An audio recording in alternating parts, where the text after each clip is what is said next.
Olá, tudo bem? Está começando mais uma edição do Agora Agro e você vai ver no programa de hoje.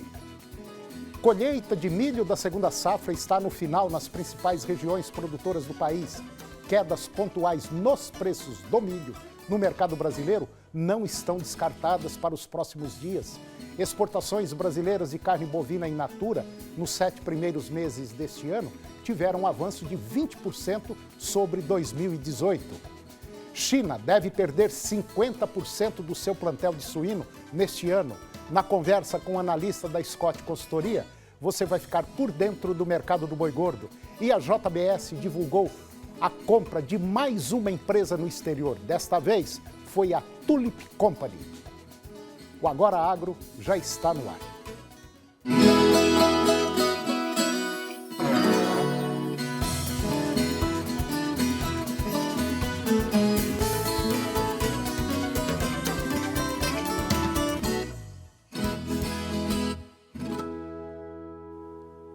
A colheita de milho da segunda safra já está basicamente no final. Lá no Mato Grosso, os trabalhos foram concluídos, agora já no início de agosto, segundo dados do IMEA. Lá no Paraná, até a semana passada, basicamente, quase tudo já havia sido colhido do milho safrinha. No Mato Grosso do Sul, segundo a Semagro, 92,8% da área já tinha sido colhida até o último dia 16. Aqui em Goiás, em Minas Gerais, a colheita está praticamente concluída. A maior disponibilidade, a demanda interna calma e a queda no ritmo das exportações ao longo do mês de agosto pressionaram as cotações para baixo na primeira quinzena. Já a segunda quinzena do mês de agosto, o Brasil exportara, em média, 419 mil toneladas por dia. Na terceira semana, o volume médio caiu para 358 mil toneladas diárias. E segundo a Secretaria de Comércio Exterior, a SECEX, esta queda acompanhou os recuos nos preços no mercado internacional, que, por sua vez, caíram após a revisão para cima da produção norte-americana 2019-2020, no relatório de oferta e demanda que foi divulgado no mês passado pelo Departamento de Agricultura dos Estados Unidos, o USDA, que foi na contramão do que o mercado esperava. Segundo o levantamento da Scott Consultoria, na região de Campinas, no estado de São Paulo, a saca de 60 quilos chegou a ser negociada abaixo de R$ 37,00 sem o frete na primeira metade de agosto. Pode acontecer para o curto prazo, e não estão descartadas, quedas pontuais nos preços do milho no mercado brasileiro em função da boa disponibilidade interna. No entanto, considerando o clima adverso e a possibilidade de haver revisão nos números da safra norte-americana para baixo, nos próximos relatórios, deve-se esperar aí um cenário de retomada das cotações em dólares e boa movimentação para exportações nos próximos meses. Segundo a Secretaria de Comércio Exterior, a SECEX, na quarta semana de agosto, os volumes embarcados diariamente voltaram a subir, média de 369 mil toneladas de milho exportadas por dia, frente a 358 mil toneladas diárias acumuladas até a terceira semana. E diante disso, estima-se um cenário de retomada de preços firmes em alta agora no mês de setembro. No mercado futuro, na Bolsa, na B3, as cotações dos contratos de milho também reagiram após um começo de mês mais frouxo. Dados da Associação Brasileira das Indústrias Exportadoras de Carne, a ABIEC, com base em números da Secretaria de Comércio Exterior, as exportações brasileiras de carne bovina in natura nos 7 primeiros meses deste ano tiveram um avanço de 20% em relação ao igual período do ano passado, chegando a 982 mil toneladas. As receitas subiram 11% no acumulado de janeiro a julho deste ano, em comparação com o igual período do ano passado, para 3 bilhões e 700 milhões de dólares. No período, as vendas para a China cresceram quase 11% em volume, alcançando aí 175 mil toneladas no mês de julho. 155 mil toneladas foram embarcadas e a receita foi de 615 milhões de dólares. Foi o melhor mês do ano até aqui, representando uma alta de quase 16% em volume e 19% em receita na comparação com junho deste ano. E segundo a BIEC, os resultados são positivos e vão de encontro com as projeções de crescimento nas exportações brasileiras feitas no início do ano. E depois do intervalo, você vai ver que a China deve perder 50% do seu plantel de suíno neste ano. Na conversa com o analista da Scott Consultoria, você vai ficar por dentro do mercado do boi gordo. E a JBS divulgou a compra de mais uma empresa no exterior. Desta vez foi a Tulip Company. É um minutinho só, nós voltamos já.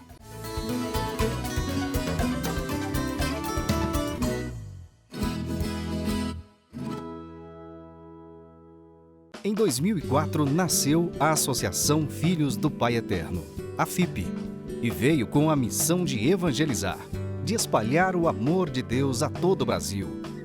Nasceu a partir do Santuário Basílica de Trindade para reunir, formar uma grande família de devotos do Divino Pai Eterno. E vive para trabalhar pelo próximo, para a vivência da fé, para mudar a vida das pessoas, se renovando no compromisso de cada um e na prática cristã. E tudo só acontece pelo seu apoio, pela sua doação. Faça parte desta família de amor. Associação Filhos do Pai Eterno. 62 3506 9800.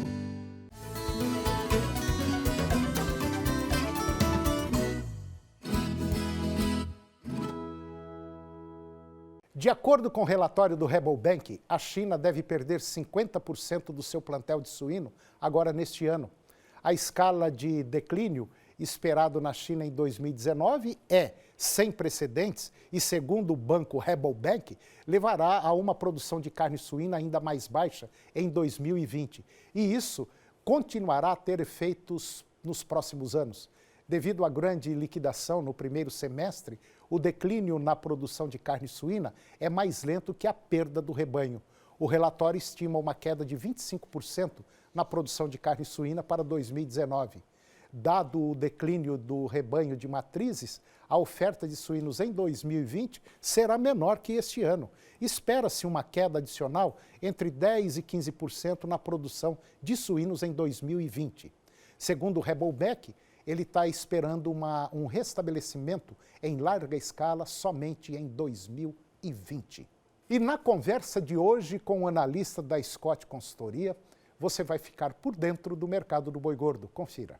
Olá, o mercado do boi gordo tem trabalhado firme. Esse começo de semana nós observamos valorizações em Mato Grosso do Sul, em 2 praças das 3 pesquisadas, e a expectativa é de mercado firme. Esse começo de mês ajuda do lado da demanda, lembrando que nós não temos observado picos de demanda no início de mês devido à situação econômica geral, mas alguma melhoria acaba sendo observada. Do lado da oferta, cenário de entre-safra e pouca disponibilidade de boiadas, com expectativa de algum aumento da disponibilidade de gado de confinamento nos próximos meses, mas a atratividade de confinamento ela foi afetada pela alta do milho a partir de maio, de meados de maio, com as incertezas relacionadas ao plantio nos Estados Unidos. Nós tivemos reposição encarecendo ao longo de boa parte do ano, trabalhando com uma trajetória de alta mais forte que a do boi gordo.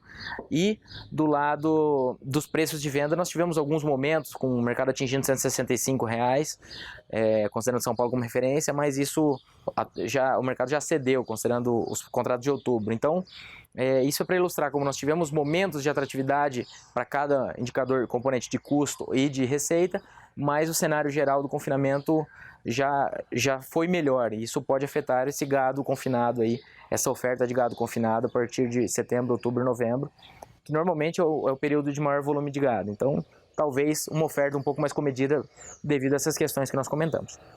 Por hoje é só. Um abraço a todos e até a próxima. A JBS divulgou que a Pilgrim's Pride Corporation assinou um contrato para adquirir a Tulip Company em uma transação avaliando a empresa britânica em 290 milhões de libras esterlinas. Isso dá algo em torno de 354 milhões de dólares. E de acordo com o comunicado, a Tulip Company é líder na produção de carne suína e alimentos preparados com operações no Reino Unido. E a transação busca criar uma líder em proteínas e alimentos preparados na Europa por meio da expansão do portfólio de alimentos preparados para 21% das vendas globais da Pilgrim's Pride. A JBS disse que o preço de compra representa um múltiplo de 5,4 vezes o EBITDA, que é o lucro da empresa antes dos juros, dos impostos, da depreciação e da amortização. A JBS espera que essa transação será totalmente financiada pelo caixa da Pilgrim's Pride. E o negócio acontece em um momento de grande demanda por carne suína pela China, cujo rebanho vem sendo reduzido pelo impacto da peste suína africana. E depois do intervalo, nós vamos falar sobre o Brasil, que aumentou a cota de importação de etanol, e também sobre o nosso café para a Ásia. É um minutinho só e eu volto já.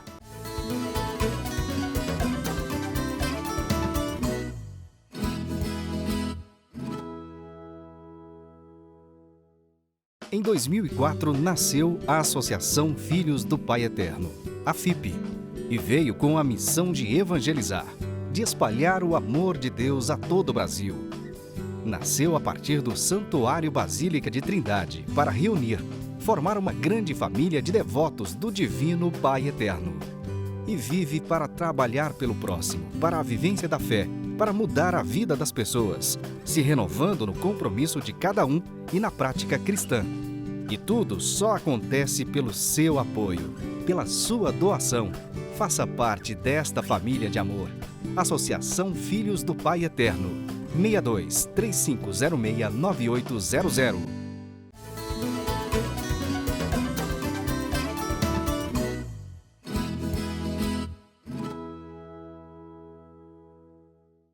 Eu vou conversar agora com Luiz Antônio de Brito. O Luiz ele é especialista em mercado de commodities da Cerrado Corretora e nós vamos falar sobre alguns temas muito interessantes. Luiz Antônio, mais uma vez, obrigado por você estar aqui participando no nosso programa. E vamos bater um papo aí muito interessante, que é sobre a produção de etanol, que é sobre a importação de etanol, a transação com os Estados Unidos. Tudo bem, Tony? Tudo bom.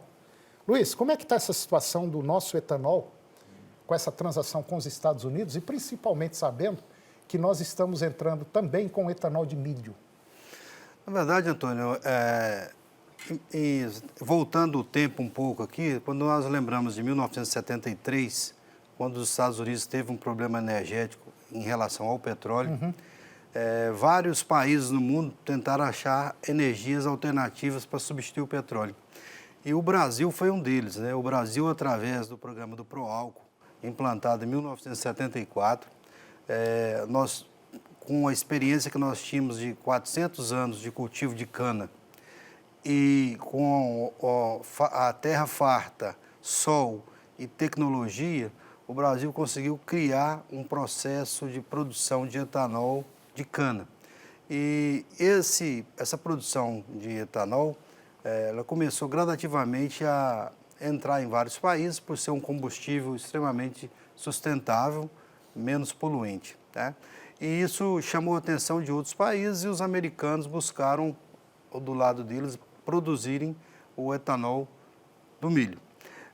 Recentemente agora, o embaixador brasileiro, o chanceler brasileiro Ernesto Araújo esteve nos Estados Unidos com o presidente Trump, juntamente com o Eduardo Bolsonaro, um possível embaixador nos Estados Unidos, e nessa reunião o Brasil concedeu aos Estados Unidos um aumento do etanol que o Brasil importa em torno de aproximadamente de 600 milhões de litros para 750 milhões de litros que será importado. E isso, logicamente, Antônio, vai trazer muitos comentários de vários elos da cadeia do etanol no Brasil. Sim. As usinas brasileiras vinham passando um processo de sucateamento, várias usinas estavam sendo fechadas nesse processo todo que a gente acompanhou aí. Um dos motivos foi o subsídio que o governo Dilma deu à gasolina e fez com que essas usinas perdessem competitividade na produção do etanol. E migrassem, né, para a produção do açúcar, né, que a usina do etanol ela tem essa facilidade em alguns momentos a questão do açúcar. A questão da assinatura dessa liberação de importação de etanol dos Estados Unidos, que é o nosso maior exportador, o nosso maior cliente, que nós compramos mais etanol dos Estados Unidos, ela deveria ter vindo, segundo algumas entidades aí como que representam as usinas no Brasil, ela deveria ter vindo levando em consideração uma abertura de mercado para o açúcar brasileiro. E não houve uma contrapartida para com o governo americano. Apesar do Brasil mostrar boa vontade e buscar novas aberturas com o governo americano, um novo acordo comercial interessante para Brasil e Estados Unidos, esse acordo especificamente, ele beneficia exclusivamente as usinas americanas, né? O americano está com grandes estoques de etanol, você sabe, devido a esse problema da China, e aí faz com que a preocupação com o Brasil é o seguinte: tecnicamente o Brasil não precisa de etanol de milho importado. Luiz, mas eu vejo isso aí da seguinte maneira, é uma questão mais bilateral, comércio bilateral. Nós te damos algumas concessões, mas você também vai ser obrigado a comprar o nosso produto. Quer dizer, é aquele jogo, é o jogo do poder, é o jogo do mercado. Você entra aqui, mas nós também queremos entrar ali. Quer dizer, o Brasil, se quiser, produz etanol para muita gente aí do planeta, inclusive para os Estados Unidos. Só que tem os tais acordos, né? Na verdade, esse etanol que é importado, basicamente ele atende ali as usinas do Nordeste, porque o Nordeste não produz etanol suficiente para atender a demanda. Mas o Brasil em si conseguiria atender a demanda do Nordeste. Tranquilamente. O que acontece é o seguinte, que muitas vezes você faz um gesto de abrir uma situação comercial e o outro país não retribui. O que a gente aguarda é alguma coisa em relação aos Estados Unidos que dê uma contrapartida para alguns produtos brasileiros, né? Essa que é a ideia. Essa que é a ideia. Luiz, um outro tema que eu gostaria de falar com você, inclusive você preparou até um cartaz, é sobre as altas e baixas da Bovespa, ou seja, da Bolsa Mercantil e Futuros, agora no mês de agosto. Me conta como é que está essa situação dessas altas e baixas. Exato, né, Antônio? Você sabe que as bolsas no mundo, ela reflete o humor do mercado. Do mercado, né? sim. Então, em alguns momentos você tem uma percepção política, outras situações climáticas. Então, a Bolsa do Brasil, agora em agosto, ela mostrou em algumas ações que houve um crescimento dessas ações aí no mês de agosto. E isso fez com que o mercado que está buscando alternativas em outras fontes de investimentos, porque com a nossa Selic já bastante reduzida e essa taxa de juro que é oferecida para o investidor, o mercado de ações, o mercado de derivativos foi o que foi demandado pela maioria das pessoas. E foi alguns resultados interessantes, né? Nós temos alguns resultados, tanto de empresas que evoluíram muito a questão das ações, como também algumas empresas que caíram bastante nisso aí, né? E essa situação, como é que está hoje? Você preparou o material para nós? Como é que está essa situação dessas empresas? Sim, a gente tem aí algumas empresas que foram bastante desenvolvidas aí no mês de agosto. Temos as empresas ligadas à área de agronegócio, né? E aí, especificamente, eu fiz questão de colocar aí alguma coisa das três maiores altas, né, Antônio? A gente tem aí a Qualicorp, para você ter uma ideia, eu estou falando aí, a Qualicorp deu uma rentabilidade de 28%, quase 29% no mês de agosto. Nossa, muita coisa, hein? Estou falando de muita coisa. A B2W, ela é ligada à área digital, ela subiu 26%. E a Marfrig ali, Antônio, que é ligada, que você falou, falou anteriormente, que era a questão da peste suína, ela subiu em consequência do problema de exportação, a maior exportação de suínos para a China, né? E isso aí, atrás da Marfrig não está ali, mas aparece justamente a JBS também, com 19% no mês de agosto, né? Então mostra para você as empresas que foram extremamente lucrativas, as 3 primeiras, né? E na outra ponta eu tenho as 3 piores, né? Que foi a Braskem, a Gol, por que a Gol? A Gol está relacionada muito à questão do valor do dólar, né? Por quê? Ela depende muito de combustíveis e os combustíveis são muito ligados a compras através de dólar. E a Gol foi ali a torno de menos 18%, quase 19%. E a Croton, que é ligada a uma instituição de ensino, também caiu por algumas mudanças internas lá. Então mostra que para o investidor nós temos várias ações aí dentro do sistema da Bolsa, como também travas de preço para boi, milho, soja.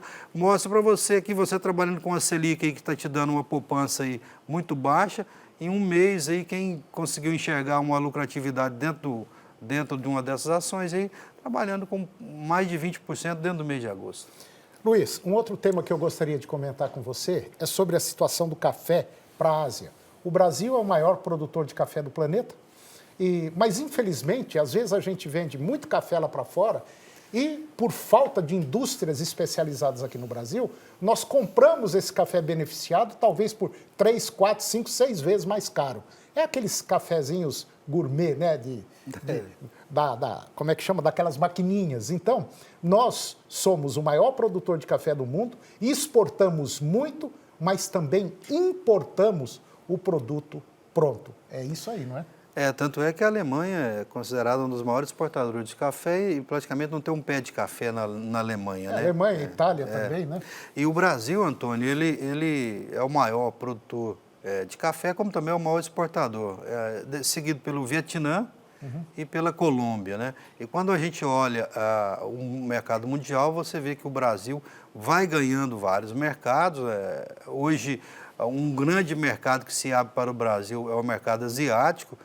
O Brasil vem subindo as exportações em milhões de sacas. Você vê, em 2009 era 4,3 milhões de sacas para o mercado asiático ali. E nós estamos aí fechando 2018 com 6,6 milhões de sacas de café. Muita coisa, hein, Luiz? Muita coisa. E dentro daquelas 6,6 milhões ali, a China está ali dentro, Antônio, com quase 900 mil sacas de café. A previsão é que a China vai romper 1 milhão de sacas também já na próxima safra. Isso mostra que o mercado asiático tomou gosto pela bebida, né, pela bebida do café. Ali dentro nós temos exportações de, basicamente, a maioria de café arábica, né, e um pouco do café robusta. E aí mostra que o Brasil vai, com a safra forte que a gente está tendo, vai buscando esses mercados, mas o que a gente precisa é justamente isso que você falou, também tentar agregar valor à nossa produção de café, né? Nós não agregamos, infelizmente, como a gente pode ver nesse gráfico aí, o aumento de 4,3 milhões de sacas para 6,6 só para a Ásia. E é importante a gente lembrar também que, além de nós sermos o maior produtor de café do mundo, o maior exportador, nós somos o segundo maior consumidor do mundo, atrás apenas dos Estados Unidos. Agora, é preciso que a gente tenha aí mecanismos desse produto sair daqui do nosso país basicamente pronto. Entendeu? E nós não temos isso ainda. Parece que o Brasil não acordou para isso, né, Luiz? Exato, e também políticas a longo prazo para o café, para o milho e para a soja, porque também o produtor de café passou recentemente por problemas. Nossa, problemas sérios. A safra aumenta um pouco aqui, a gente tem algumas situações de desespero, né? Porque o mercado internacional não paga o preço que remunera da maneira que o produtor necessita. Né? O Brasil ainda tem que melhorar muita coisa. Vai melhorar. Vai, eu aposto que sim, Luiz, aposto. Luiz, muito obrigado mais uma vez pela sua vinda aqui no nosso programa. Eu acho que foi uma conversa muito boa e eu espero você na próxima semana. Okay? Eu que agradeço a todos. Obrigado, Luiz. E o programa de hoje chegou ao fim e eu termino com a seguinte frase: não há maior riqueza que o conhecimento e nem pobreza que a ignorância. Um grande abraço, que Deus nos abençoe e até o próximo programa.